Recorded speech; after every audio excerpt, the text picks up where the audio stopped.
નમસ્કાર દર્શક મિત્રો, હું છું રૂપલ લુણેચિયા. સંપૂર્ણ ન્યૂઝમાં આપનું સ્વાગત છે. બનાસકાંઠા જિલ્લા વહીવટીતંત્રની સંવેદનશીલ પહેલ હેઠળ વિચરતી અને વિમુક્તિ જાતિના 12 પરિવારોને પ્લોટની સનદો અર્પણ કરવામાં આવી હતી. જિલ્લા કલેક્ટર મીર પટેલના હસ્તે સનદો વિતરણ થતા લાભાર્થી પરિવારોમાં આનંદ અને સંતોષની લાગણી જોવા મળી હતી.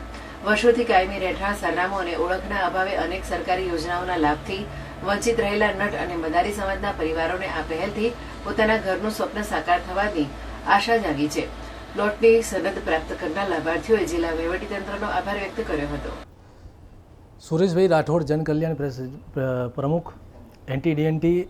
બનાસકાંઠા જિલ્લાના વિચરતી અને વિમુખ જાતિઓના પ્રશ્ન બાબતે છેલ્લા 2021થી પેન્ડિંગમાં આ પ્રશ્ન નટ અને મદારીઓનો પ્રશ્ન અટવાયેલો હતો અને 2021થી 2023માં જે લોકોને 12 લોકોને જે પ્લોટનો પ્રશ્ન હતો તેમાં પાણીના વેણના કારણે જગ્યાના ફેરફાર કરવાનો પ્રશ્ન ઉપસ્થિત બન્યો.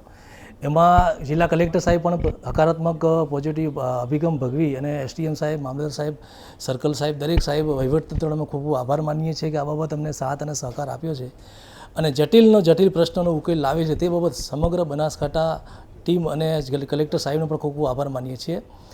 વર્ષોથી રખડતા, ભટકતા, જેના નામ સરનામા વગરના, ઓળખ વગરના લોકોને આજે જે ઓળખનું સરનામું મળ્યું છે તે બદલ અમે વહીવટતંત્રનો ખૂબ આભાર માનીએ છીએ. ખાસ કરીને જિલ્લા કલેક્ટર સાહેબ અને મામલતદાર સાહેબનો ખૂબ આભાર માનીએ છીએ કે વિચરતી અને મુખ જાતિઓના જે પ્રશ્ન વર્ષોથી રખડતા પેન્ડિંગમાં એ પ્રશ્નોને ધ્યાને આપી અને જે વાચા આપી છે ને લોકોને જે આજે સનદો અપાઈ છે એ બદલ વિચરતી અને વિમુખ જાતિના નટ અને મદારી સમાજના લોકો ખૂબ આભાર માને છે, આનંદી ઉત્સાહિત છે અને સમગ્ર વહીવટતંત્રનો આભાર માનીએ છીએ. ખાસ કરીને ગુજરાત સરકારનો પણ અમે આભાર માનીએ છીએ કે સરનામા વગરના, ઓળખ વગરના લોકોને આજે જે નોંધ થાય છે, ગામે લોકોને જે આજે લાભ મળે છે, એમાં બનાસકાંઠા જે પછાત વિસ્તાર ગણાય છે નટ અને મદારીઓનો, એમાં જે આજે એમનો લોકોને જે લાભ મળ્યો છે તે ખરેખર દિલથી અમે આભાર માનીએ છીએ અને ભવિષ્યમાં પણ આવા સમાજના લોકોને વહીવટતંત્ર સાથ અને સહકાર આપશે તેવી અપેક્ષા રાખીએ છીએ.